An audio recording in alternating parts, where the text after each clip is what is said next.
Hello my dear student. आज हम पढ़ेंगे ऑर्डर ऑफ मैग्नीट्यूड के बारे में। पैरेलैक्स मेथड क्या होता है उसके बारे में। पैरेलैक्स मेथड से रिलेटेड न्यूमेरिकल्स एनसीईआरटी के कुछ करेंगे। ठीक है। फिर डिग्री को मिनट में, मिनट को डिग्री में कैसे कन्वर्ट करते हैं, सेकंड को कैसे रेडियन में कन्वर्ट करते हैं, ये सारे क्वेश्चंस को हम इस वीडियो में करेंगे। तो सबसे पहला टॉपिक लिखो, order of magnitude. Write down, order of magnitude. क्या होता है स्टूडेंट ऑर्डर ऑफ मैग्नीट्यूड? ठीक है। जैसे किसी भी फिजिकल क्वांटिटी को आप मेजर करते हो, ठीक है, तो कुछ वैल्यू आएगा। जैसे फोर्स को आप मेजर कर रहे हो, ठीक है, मान लो आपने फोर्स को मेजर किया और कितना आया, वैल्यू आया 75300 न्यूटन। ठीक है। तो इसका ऑर्डर ऑफ मैग्नीट्यूड कितना है? तो ऑर्डर ऑफ मैग्नीट्यूड का जनरल फॉर्मूला क्या होता है? n is equal to n into 10⁻x। ठीक है। कैसे बनाते हैं order of magnitude? Write down, n is equal to n into 10⁻x if n 0.5 से ये बड़ा होगा। ठीक है, n की वैल्यू 0.5 से बड़ी होगी। यहाँ इक्वल टू साइन नहीं होगा स्टूडेंट, आप लिखते जाओ। 0.5 से n की वैल्यू बड़ी होनी चाहिए। अभी मैं आपको बहुत सारे एग्जाम्पल बताऊंगा तो ये सारा क्लियर हो जाएगा। अगर ऐसा कंडीशन है, लाई करता है, तो ये जो x है ना, x क्या कहलाएगा? x is the order of magnitude. x is the order of magnitude. और अच्छे से समझते इसको, ये क्या है ऑर्डर ऑफ मैग्नीट्यूड। तो हम इसे कैसे लिख सकते बताओ? हम इसे लिख सकते हैं f इज इक्वल टू, देखो हम क्या करेंगे, इसे डिवाइड कर देंगे कितने से? 75300, है ना। कितने से डिवाइड करेंगे इसको? कितने हैं? 1 2 3 4 5 6 डिजिट है। ठीक है, तो इसको हम 6 जीरो से डिवाइड कर देंगे। 3 3 6। ठीक है स्टूडेंट। अब यहाँ पर 6 डिजिट से डिवाइड किए तो 6 डिजिट मल्टीप्लाई करना होगा, मीन्स 10⁻6 मल्टीप्लाई करना पड़ेगा, है कि नहीं? क्यों किए? सवाल ये है क्यों किए। अगर जब हम इसे ऐसा करते हैं तो हमें क्या मिलेगा बताओ? ये 3 जीरो कट गया। ठीक है, ये 3 जीरो कट जाएगा और ये वैल्यू क्या आएगी? इसकी वैल्यू आएगी 0.5753 इंटू 10⁻6। स्टूडेंट आप इससे आप कंपेयर करो, इस टर्म से इसको कंपेयर करो, तो आपको क्या मिल रहा है? देखो n की वैल्यू कहाँ लाई कर रही है? 0.5 से बड़ी होनी चाहिए। जैसे स्केल लाइन अगर है, ये 0 है, यहाँ क्या होगा? 5 होगा, और यहाँ क्या होगा? 0.5 होगा। तो 0.5 है, ठीक है। इधर क्या आएगा? इसके और इसके बीच, इस साइड क्या आएगा? 0.6। सॉरी, 0.5 से लेकर n की वैल्यू बड़ी होनी चाहिए और 5 से बराबर या 5 से छोटी होनी चाहिए। तो हमने यहाँ पर 0.75 लिखा है। ये है कि हमने इसे 10⁻6 से डिवाइड क्यों किया? क्योंकि हमें ये वैल्यू मिला 0.753। तो ये 0.753 किसके बीच में लाई करता है? ये 0.500 से 5.00 के बीच में लाई करेगा, क्योंकि 501 502 503 504 ऐसे करके आएगा। तो 0.753 इसके बीच में लाई करेगा।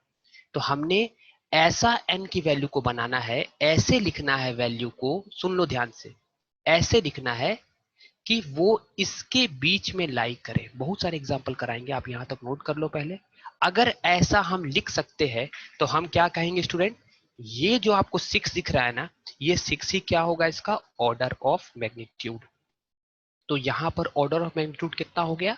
ऑर्डर ऑफ मैग्नीट्यूड हो गया 6।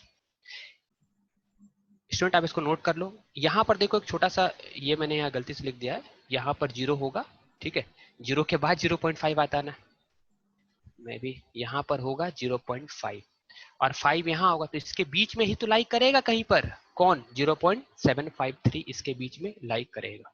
ठीक है स्टूडेंट, तो इस तरह से हम बनाते हैं क्वेश्चन। और एक क्वेश्चन देखते हैं, यहाँ तक आप नोट कर लिए होंगे तो मैं क्लियर कर रहा हूँ इसे। चलो, अगर मान लो ऐसी वैल्यू है f is equal to 55A। ठीक है, ऐसा न्यूटन में इसकी ऑर्डर ऑफ मैग्नीट्यूड कैसे निकालेंगे? ठीक है, तो मैंने क्या बताया था तरीका?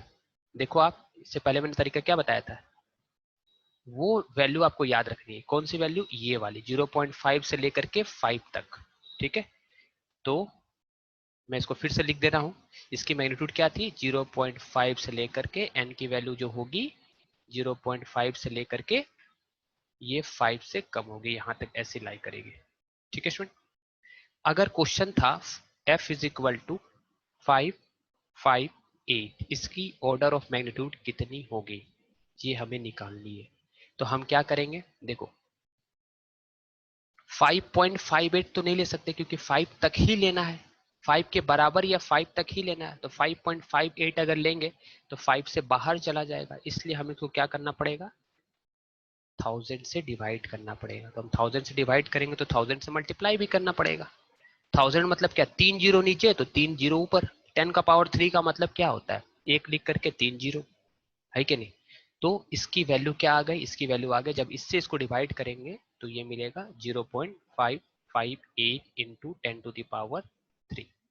तो इसकी ऑर्डर ऑफ मैग्नीट्यूड कितनी हो गई, इसकी ऑर्डर ऑफ मैग्नीट्यूड हो गई 3। इस तरह से निकालते हैं ऑर्डर ऑफ मैग्नीट्यूड।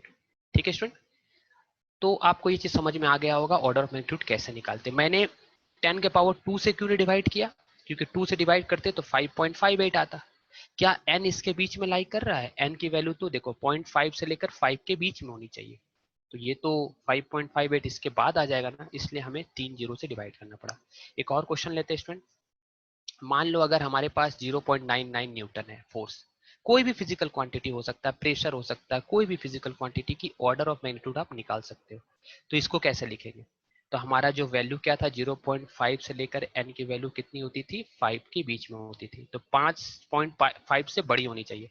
तो 0.5 इसके बाद क्या आएगा 0.500, इसके बाद बीच में क्या आएगा 0.99 भी आएगा, फिर क्या आएगा 5.00 आएगा। तो इसके बीच में लाइक कर रहा है, तो इसमें हम कुछ नहीं लिखेंगे, इसको हम ऐसे लिख देंगे directly 10 to the power anything to the power 0 is 1। तो इसका ऑर्डर ऑफ मैग्नीट्यूड कितना है, क्योंकि हम यहाँ पर ऐसा तो लिख सकते थे ना इंटू 1, और 1 का मतलब क्या होता है 10 टू द पावर 0। तो इसकी ऑर्डर ऑफ मैग्नीट्यूड कितनी हो गई, ऑर्डर ऑफ मैग्नीट्यूड हो गई इसकी 0। अगर मान लो क्वेश्चन है 0.05, इसका ऑर्डर ऑफ मैग्नीट्यूड कितना होगा। ठीक है, तो इसका ऑर्डर ऑफ मैग्नीट्यूड करने के लिए क्या करेंगे हम स्टूडेंट, अगर फोर्स ऐसा न्यूटन है, आप इसको नोट करते जाओ, सारे अच्छे अच्छे क्वेश्चन मैं आपको करा रहा हूँ। ठीक है, अगर ऐसा प्रेशर भी हो सकता है, कोई भी चीज हो सकता है, कोई भी फिजिकल क्वांटिटी हो सकती है, जरूरी नहीं फोर्स, मैं तो एक एग्जांपल ले रहा हूँ। तो देखो चलेगा इक्वल टू 5 है ना, 5 तक चलेगा। तो हम क्या करेंगे, इसको 0.05 को 100 से मल्टीप्लाई कर देंगे और यहाँ पर भी 100 से मल्टीप्लाई कर देंगे ऊपर नीचे। तो ये क्या हो जाएगा 5/100। ऐसा इसको कर, क्योंकि ये पॉइंट है ना, 2 जीरो इधर आ जाएगा तो ये 5 हो जाएगा 5/100। तो इसको क्या लिख सकते हैं 5 इंटू 10 टू द पावर +2 है, नीचे ऊपर जाएगा तो हो जाता है -2। तो इसकी ऑर्डर ऑफ मैग्नीट्यूड कितनी होगी स्टूडेंट, इसकी ऑर्डर ऑफ मैग्नीट्यूड हो गई है, देखो ये -2 है। This is the order of magnitude, कितनी है इसकी ऑर्डर ऑफ मैग्नीट्यूड कितनी होगी, -2 होगी ऑर्डर ऑफ मैग्नीट्यूड।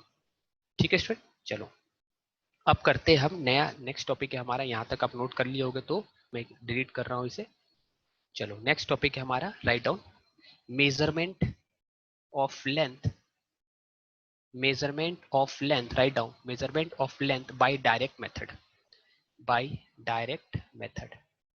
मेजरमेंट करेंगे डायरेक्ट मेथड का। डायरेक्ट मेथड का मतलब क्या होता है, जैसे लेंथ का मेजरमेंट करना, मेजरमेंट ऑफ किसका कर रहे हैं, लेंथ का। आखिर लेंथ क्या होता है, जैसे स्पेस में दो पॉइंट है, पॉइंट ए पॉइंट बी, इसके बीच का अगर आपको दो पॉइंट मालूम है तो आप इसके बीच का डिस्टेंस को लेंथ कहते हो। यहां से यहां तक ए से बी तक की पॉइंट के बीच का डिस्टेंस को क्या कहोगे, एल कहोगे।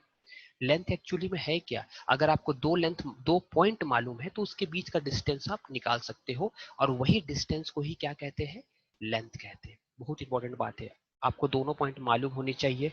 तो इससे इससे जो मेजरमेंट करोगे वो मेजरमेंट क्या कहलाएगा, डायरेक्ट मेथड। बहुत बार ऐसा भी होगा जब आपको एक छोर तो मालूम है, दूसरा छोर काफी दूर है, जैसे अर्थ से प्लानेट तक की, दूसरे प्लानेट तक की डिस्टेंस को आप मेजर कर सकते हो, लेकिन प्लानेट तक तो तुम धागा लेकर के या कोई चीज लेकर के थोड़ी जा सकते हो, नहीं जा सकते हो, काफी दूर है वो। ठीक है स्टूडेंट। तो आपको एक पॉइंट मालूम है और दूसरा पॉइंट मालूम नहीं है, तो आपको क्या करना पड़ेगा, इनडायरेक्ट मेथड यूज करना पड़ेगा। कौन सा मेथड यूज करना पड़ेगा, इनडायरेक्ट मेथड। याद रखना इनडायरेक्ट मेथड में एक पॉइंट मालूम होता है, दूसरा मालूम नहीं होता है, उसमें हम थोड़ा सा मैथमेटिक्स का यूज करेंगे और आपको बहुत ही क्लियरली ये चीज को हम समझा देंगे। ठीक है स्टूडेंट। तो चलो नेक्स्ट है स्टूडेंट, ठीक है स्टूडेंट। Next write down. इसके बाद आप, ये हमारा हो रहा है डायरेक्ट मेथड। तो डायरेक्ट मेथड तीन तरह से आप कर सकते हो। पहला है मीटर स्केल। मीटर स्केल की हेल्प से आप कर सकते हो। मीटर स्केल तो पता ही है, मीटर से आप लेंथ मेजर करके कर सकते हो। दूसरा होता है वर्नियर कैलिपर। ठीक है, वर्नियर कैलिपर।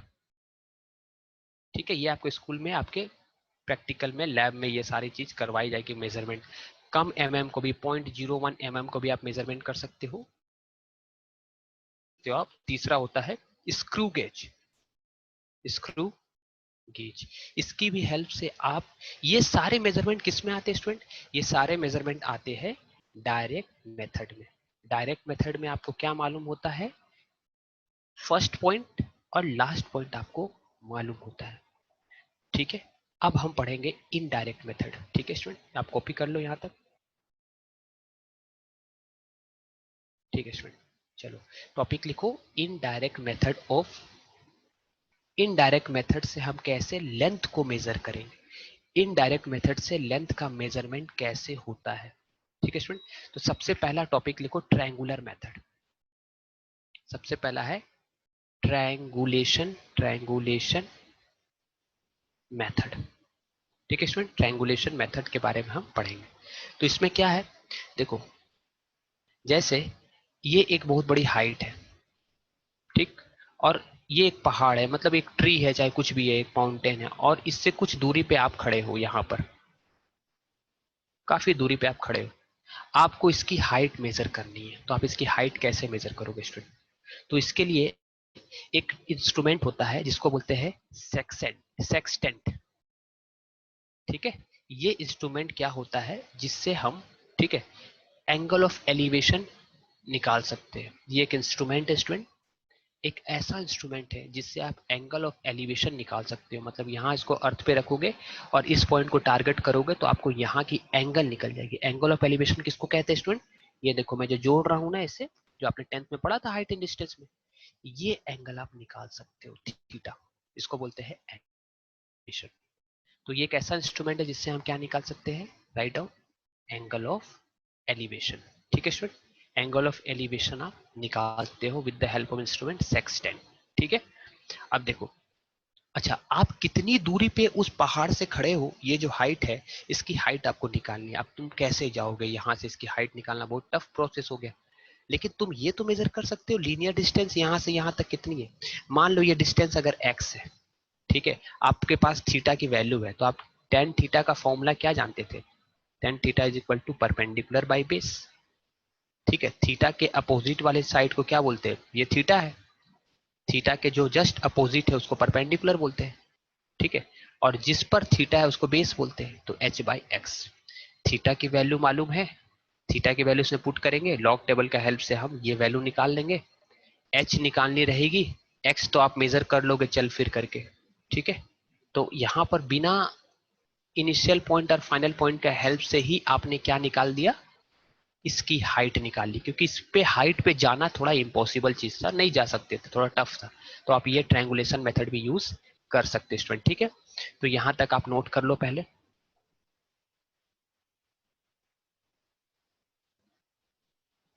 ठीक मेथड होता है, मैं क्लियर कर रहा हूं इसे। नेक्स्ट है सेकंड टाइप का मेथड क्या है। देखो, मान लो एक काफी बड़ा पहाड़ है, ठीक है, एक काफी बड़ा पहाड़ है, माउंटेन है, कुछ भी चीज समझो, बहुत हाइट की एक ऑब्जेक्ट है जिसको तुम मेजर नहीं कर सकते हो। इस पॉइंट का नाम ए है और इस पॉइंट का नाम बी है, और तुम कहाँ खड़े हो? ठीक है, तुम, सॉरी एक मिनट थोड़ा सा, तुम यहां पर खड़े हो, ठीक है, सी पॉइंट पे, और तुम इसको देख रहे हो, और तुम्हारी इच्छा है कि तुमको ए बी निकालनी है। ए बी का नाम मैं दे रहा हूं एच। तुमको ए बी निकालनी है कि ए बी की हाइट कितनी होगी। तो हम इनडायरेक्ट मेथड का यूज कैसे करेंगे? ठीक है स्टूडेंट, अच्छा, तुम इससे कितनी दूर पे खड़े हो? ये भी काफी दूर है। बीसी भी क्या है? बहुत ज्यादा लेंथ है ना, बहुत फार है, मतलब यहां से लेकर के यहां तक की दूरी जो है बहुत दूर है। तो हम इसको क्या मान लेंगे स्टूडेंट? एक्स मान लेंगे। कौन जाएगा इतनी दूर, जाओ उतना मेहनत कौन करेगा? तो हम उल्टा चलेंगे। अच्छा, अब पहले तो हम, मेरे पास वो एक इंस्ट्रूमेंट है जिसका नाम क्या बताया था? सेक्सटेंट। उससे हम यहाँ की एंगल ऑफ यहाँ से इसके एंगल ऑफ एलिवेशन मेजर कर लिए, ठीक है। वो एक इंस्ट्रूमेंट होता है ना, वो अवेलेबल है। तो यहाँ से आपको θ1 मिल जाएगा, ठीक है। अब हम क्या करेंगे, यहाँ से हम इधर जाने के बजाय, इस साइड जाने के बजाय हम इस साइड मूव करेंगे, ठीक है। क्यों? क्योंकि हम इधर काफी दूर है, कौन जाएगा इतना दूर, नहीं जाऊंगा मैं, ठीक है, तुम चले जाना। तो हम क्या करेंगे, इस साइड जाएंगे ऐसे सीधा, थोड़ा दूर गए 1-2 किलोमीटर, और यहाँ क्या लिख देंगे, ये डिस्टेंस तो मेरे को मालूम रहेगा मैं कितना दूर जा रहा हूँ। इतना तो तुमको, अब मेजरमेंट कर रहे हो तो कुछ ना कुछ तो तुमको मालूम होनी चाहिए ना, कुछ तो तुम्हारे पास होगा ही। तो तुमको ये डी तक तुमने मेजर कर लिया। फिर यहाँ पर वही इंस्ट्रूमेंट लगाएंगे और यहाँ से क्या करेंगे, इस तरह से एंगल ऑफ एलिवेशन मेजर करेंगे। इस एंगल का नाम मैं लिख रहा हूँ θ2। तो यहाँ पर 2 राइट एंगल ट्रायंगल दिख रहा है आपको, ये तो परपेंडिकुलर है, ठीक है स्टूडेंट। तो आप यहाँ तक लिख लिए, तो मैं इसको थोड़ा इधर क्लीन कर रहा हूँ, ठीक है स्टूडेंट। देखो यहाँ पर मैं कर रहा हूँ। अब मैं क्या करूंगा, ध्यान से देखना, इंपॉर्टेंट है। अब मैं एक राइट एंगल ट्रायंगल ले रहा हूँ A B C. In right angle triangle, in right angle triangle A B C. A B C में कॉट थीटा क्या होता है स्टूडेंट, कॉट, कॉट ले रहा हूँ, टैन नहीं ले रहा हूँ। क्यों ले रहा हूँ बताऊंगा। कॉट θ1 क्या होगा, ए बी सी ये वाला है, ये ए है, ये बी है और ये सी है, ठीक है। ए बी सी है, तो कॉट θ1 क्या होगा, कॉट थीटा का मतलब होता है बेस अपॉन परपेंडिकुलर। तो बेस क्या है यहाँ से यहाँ तक, x, और परपेंडिकुलर क्या है, थीटा के अपोजिट वाला परपेंडिकुलर होता है, तो ये x होगा, ठीक है। कॉस थीटा क्यों लिया बताऊंगा अभी आपको, देखना, ठीक है। क्योंकि ये क्या है, बेस अपॉन परपेंडिकुलर अपन निकाल लिया, टेन भी ले सकते थे, कोई दिक्कत नहीं, कॉट मैंने लिया। उसी तरह दूसरा ट्रायंगल लेंगे student, in triangle, in right triangle A A B D, in right angle A B D, ठीक है। In right angle triangle A B D, cot theta क्या होगा, कॉट θ2 इज इक्वल टू, उसमें भी कॉट θ2 लेंगे। तो base क्या हो गया स्टूडेंट, देखो बेस हो जाएगा d प्लस एक्स, क्योंकि यहां से यहां तक की बेस कितनी है, यहां से यहां तक d है और यहां से यहां तक x है, तो टोटल कितनी हो गई d प्लस एक्स। तो बेस हो गया d plus x, upon height तो वही की वही है, ठीक है। अब हम क्या करेंगे स्टूडेंट, देखो ये मैथमेटिक्स कर रहे हैं, मैथमेटिक्स का अप्लाई कर रहे हैं, ठीक है। हम क्या करेंगे, कॉट थीटा, ठीक है, ये प्रोसेस करेंगे तो हम तुरंत इजीली निकाल देंगे। कॉट θ2 से माइनस कर देंगे कॉट θ1। जब इससे इसको माइनस करेंगे तो क्या आएगा, देखो यहाँ क्या लिखेंगे, d plus x upon H minus x upon H, mathematics student, ठीक है। तो ये हमें क्या मिला, यहाँ h मिलेगा, अच्छा d है, प्लस एक्स माइनस एक्स क्या होगा, plus x minus x cut जाएगा, हमें d मिलेगा, और ये वैल्यू क्या हो गई, कॉट, ठीक है, ये मिल गई कॉट θ2 माइनस कॉट θ1। हमें तो h निकालना था, तो हम क्या करेंगे स्टूडेंट, h को इधर ले जाएंगे और कॉट θ2 माइनस इसको इस साइड नीचे ले आएंगे, तो h क्या होगा, d by cot θ2 minus cot θ1। ये हमारा स्टूडेंट हाइट निकल गया।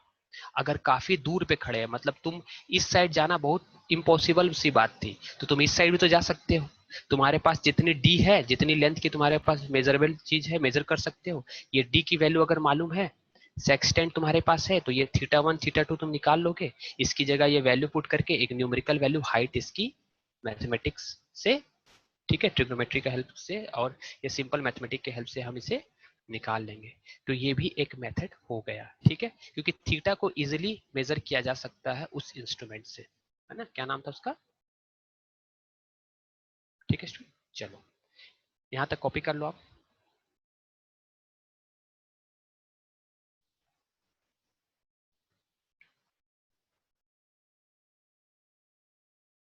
चलो स्टूडेंट मैं क्लियर कर रहा हूँ इसे, आप वीडियो को पॉज करके भी लिख सकते हो। चलो नेक्स्ट आता है parallax, write down topic parallax, okay. Parallax क्या होता है, PARA स्टूडेंट। पैरेलैक्स से पहले मैं कुछ न्यूमेरिकल्स करा देता हूँ आपको, ठीक है, उसके बाद हम पैरेलैक्स करेंगे, ठीक है, क्योंकि वीडियो काफी लंबा हो जा रहा है, ऑलरेडी 21 मिनट्स हो चुके हैं। तो पैरेलैक्स तो बहुत अच्छा टॉपिक है, इसको बहुत अच्छे से पढ़ेंगे। तो अभी कुछ हम इंपॉर्टेंट न्यूमेरिकल्स आपको करा देते हैं NCERT के, ठीक है। Write down student. ठीक है, क्योंकि कोई भी चीज करना है तो स्टार्ट करना तो पूरा उसको अच्छे से करना है। तो पैरालेक्स एक बहुत अच्छा टॉपिक है, बड़ा टॉपिक है, तो उसको हम अभी थोड़ी देर में करेंगे, चाहे नेक्स्ट वीडियो में करेंगे, देखते हैं अगर टाइम होता है तो। Write down question, calculate the, NCERT question ये, कैलकुलेट द एंगल, क्योंकि इसमें भी टाइम लगेगा स्टूडेंट, है ना। Calculate the angle of 1 degree, comma 1 minute and 1 second. देखो 1 मिनट को ऐसे लिखते हैं, 1 लिख करने के बाद ऐसे ऊपर डैश देना, इसको 1 मिनट बोलते हैं। और ये 1 लिखने के बाद इसको डबल करते, इसको सेकंड कहते हैं। ठीक है स्टूडेंट, ये बात आप याद रखना है। हमें क्या करना है, क्वेश्चन क्या है कि हमें कैलकुलेट करना है angle, calculate the angle of 1 degree 1 minute and 1 second in radian, in radian. ठीक है स्टूडेंट, ठीक है। देखो कोई भी चीज पढ़ना तो अच्छे से पढ़ना है ना, मतलब पूरे कॉन्सेप्ट के साथ साथ, ताकि आपको कोई दिक्कत नहीं हो। क्योंकि एनसीईआरटी जो अच्छे से रिफर करता है स्टूडेंट, जो भी अच्छे से एनसीईआरटी को रिफर करता है तो उससे प्रॉब्लम नहीं होती है। जेडब्ल्यू और नीट में उसी के लेवल के ही क्वेश्चन आते हैं, तो अपन एनसीईआरटी के सारे क्वेश्चन कर लेंगे। ठीक है, तो ये क्वेश्चन एनसीईआरटी का अच्छा स्टैंडर्ड क्वेश्चन है।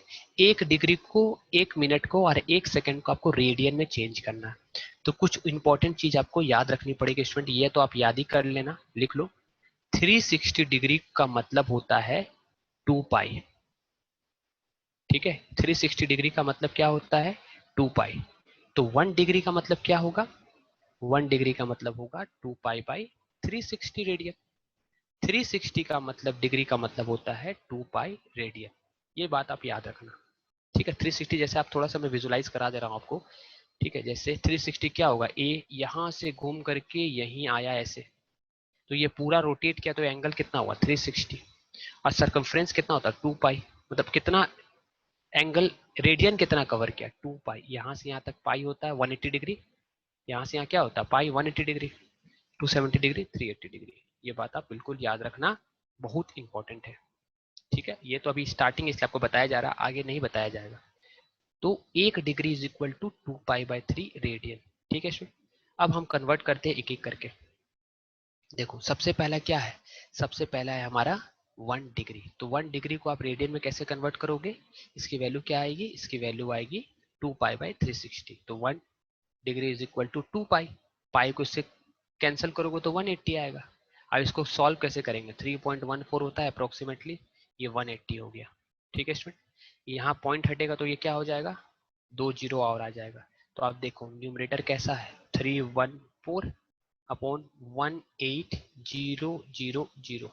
ठीक है, 3 जीरो है तो न्यूमरेटर तो छोटा हो गया। ठीक है, तो पॉइंट में आंसर आएगा। तो हम क्या करेंगे, अपने मन से यहाँ पर इससे न्यूमरेटर को बड़ा कर देंगे। तो न्यूमरेटर को बड़ा करने के लिए क्या करना पड़ेगा, दोनों साइड मल्टीप्लाई करना पड़ेगा। देखो यहाँ 3 डिजिट तक है, यहाँ तक 3 डिजिट तक है, 2 और ऐड कर देंगे। तो यहाँ पर 100 कर दिए। ठीक है, 100 कर दिए, तो यहाँ भी 100 करना पड़ेगा। तो ये क्या हो गया, 31400/1800 इंटू 10 टू दी पावर कितना हो जाएगा स्टूडेंट, ये +2 था, ऊपर जाएगा तो -2 हो जाएगा, है कि नहीं स्टूडेंट, ये -2 हो जाएगा। अब देखो ये और ये कट गया। ठीक है, अब आपको इससे डिवाइड करना, तो डिवाइड करना तो आसान है, 180 से 3, ये अप्रोक्सीमेटली आएगा क्योंकि 22/7 होता है पाई की वैल्यू। हमने राउंड ऑफ करके कितना लिखा है 3.14, तो आपको अप्रोक्सीमेटली आंसर आएगा। पूरा परफेक्ट आंसर लाने के लिए आपको लॉग टेबल का यूज करना पड़ता है स्टूडेंट। ठीक है, तो आप इसको अगर डिवाइड करोगे, ये भी गलत नहीं होगा, इससे आप डिवाइड करोगे तो क्या होगा, 18 1 18, ये कितना होगा 9 10 11, 3 होगा, और यहाँ से आएगा 1। ठीक है, अब यहाँ क्या लगाएंगे, पॉइंट। ठीक है, तो 18, ये 130 हो गया। अब 18 7 जा कितना होगा देख लो, 8 7 जा 56। ठीक है, 7 जा 7, 8 10 11 12, 126 हो रहा है। तो यहाँ क्या लिखेंगे, 18 7 जा 126। ठीक है स्टूडेंट, है ना, इस तरह से डिवाइड करेंगे तो ये कितना आएगा, यहाँ आ गया 4, और इस साइड से आ गया, मतलब यहाँ से तो कैरी ले लिया तो ये 0 आ गया। अब अपन क्या लिख सकते हैं, यहाँ पर 0 लिख सकते हैं। ठीक है, एक और जीरो लिखने के लिए यहाँ जीरो लिखना पड़ेगा। तो आप अप्रोक्सीमेटली जब इससे आप डिवाइड करोगे, ठीक है, तो आंसर कितना आ रहा है, ये आ रहा है 1.70 अप्रोक्सीमेटली इंटू 10⁻⁻²। ठीक है स्टूडेंट, इस तरह से देखो मैंने 3.14 की जगह में मैंने 22/7 की जगह में 3.14 लिया था। तो आप अप्रोक्सीमेटली ऐसा आंसर लिख सकते हो। ऐसा लिखने का कारण क्या है स्टूडेंट, आपको बताए थे ऑर्डर ऑफ साइंटिफिक नोटेशन में कैसे लिखते हैं, ऑर्डर ऑफ मैग्नीट्यूड के फॉर्म में रहनी चाहिए। ठीक है, ऑर्डर ऑफ मैग्नीट्यूड के फॉर्म में रहनी चाहिए। तो आप देखो यहाँ पर ये पावर कितना हो गया 10⁻², तो इसका ऑर्डर कितना है -2, क्योंकि n की वैल्यू कहाँ से कहाँ लाइक कर रही थी बताओ, 0.5 से लेकर के बड़ी होनी चाहिए और 5 से छोटी होनी चाहिए। तो 1.7 तो इसी के बीच में लाइक कर रहा है कि नहीं, इसी के बीच में लाइक करेगा कहीं पर बीच में। तो ये हमारा साइंटिफिक नोटेशन भी हो गया। इसका मतलब ये क्या हो गया स्टूडेंट, इतना रेडियन हो गया 1.70 इंटू 10⁻²। ठीक है स्टूडेंट, अब बिल्कुल याद रखना ये चीज को कैसे कन्वर्ट करते हैं स्टूडेंट। मैं फिर से बता रहा हूं आपको, 1 डिग्री को कैसे कन्वर्ट किया गया, मतलब इसको 3.14 लिखेंगे, यहाँ 180 था और ये पॉइंट से यहाँ 100 हो गया, तो 314 हो गया इंटू 100 हो गया। अपने मन से 100 क्यों मल्टीप्लाई किया गया स्टूडेंट, आप खुद सोचो, न्यूमरेटर छोटा था, न्यूमरेटर को बड़ा करना पड़ेगा तो इजीली डिवाइड हो जाएगा, तो इसको बड़ा किए और ये बेचारा छोटा हो गया तो इससे इसको डिवाइड कर दिया, और ये 10⁻² था, ऊपर जाकर के 10⁻²- हो गया। ये दोनों का मल्टीप्लाई कर देंगे तो ये 314। ऐसे करके ही क्वेश्चन को सॉल्व करते हैं। आप इसको नोट कर लो स्टूडेंट, टाइम कम है। ठीक है स्टूडेंट, नेक्स्ट है 1 डिग्री को 60 मिनट में कैसे कन्वर्ट करेंगे। चलो नेक्स्ट था हमारा, ये आप लिख लिए होंगे मैं उम्मीद करता हूँ। देखो 1 डिग्री इज इक्वल टू कितना कितना रेडियन हो गया, 1.70 इंटू 10⁻², अप्रोक्सीमेटली है ना, अप्रोक्सीमेटली लिखना मत भूलना। चलो नेक्स्ट है, हमको कन्वर्ट करना है 1 मिनट को किसमें, रेडियन में। ठीक है, तो हम क्या जानते हैं स्टूडेंट, देखो 1 डिग्री का मतलब होता है 60 मिनट, तो हम क्या लिख सकते हैं 60 minute is equal to 1 degree. तो 1 मिनट इज इक्वल टू कितना हो जाएगा 1/60 डिग्री। ठीक है, और 1 डिग्री, अब इसको कन्वर्ट करने के लिए क्या होगा, डिग्री को रेडियन में कन्वर्ट करने के लिए क्या करते हैं, π/180 से मल्टीप्लाई करते हैं। ठीक है, तो हम इसको क्या मल्टीप्लाई कर देंगे 2π, क्योंकि ये पूरा क्या है, डिग्री है, एक तरह से देखा जाए तो ये भी 1 डिग्री, तो ये डिग्री है, इसको आप 2π/360 से मल्टीप्लाई कर दो, यानी π/180 से मल्टीप्लाई कर दो, तो ये क्या बन जाता है, रेडियन। अब इसको सॉल्व कैसे करेंगे, सिंपल है। ठीक है, यहाँ पर कितना हो जाएगा, ये हो गया 180। ठीक है, तो ये हो जाएगा 3.14 अप्रोक्सीमेटली 1.3 ऐसा होता है कुछ, और यहाँ कितना होगा 60 इंटू 180। आप इसको वैसे ही करना जैसे मैंने अभी बताया था, जो प्रोसेस बताया था, न्यूमरेटर को बड़ा करना, फिर उसे डिवाइड करना, और बड़ा करने के लिए क्या करना पड़ता है, ऊपर मल्टीप्लाई करना पड़ता है, नीचे मल्टीप्लाई करना पड़ता है, फिर उसे ऊपर ले जाएंगे तो ये क्या हो जाएगा 10⁻² हो जाती है, और इससे मल्टीप्लाई करके हम बना सकते हैं। ठीक है स्टूडेंट, ये आप इतना तो कर ही सकते हो, वो नहीं तो वो फिर से देख लेना, तुमको समझ में आ जाएगा मैंने क्या बोला है। तो जब हम इसे ऐसे सॉल्व करेंगे स्टूडेंट, तो हमें इसकी वैल्यू क्या मिलेगी, मैं डायरेक्ट इसके आंसर लिख दे रहा हूँ, आप क्रॉस चेक कर लेना।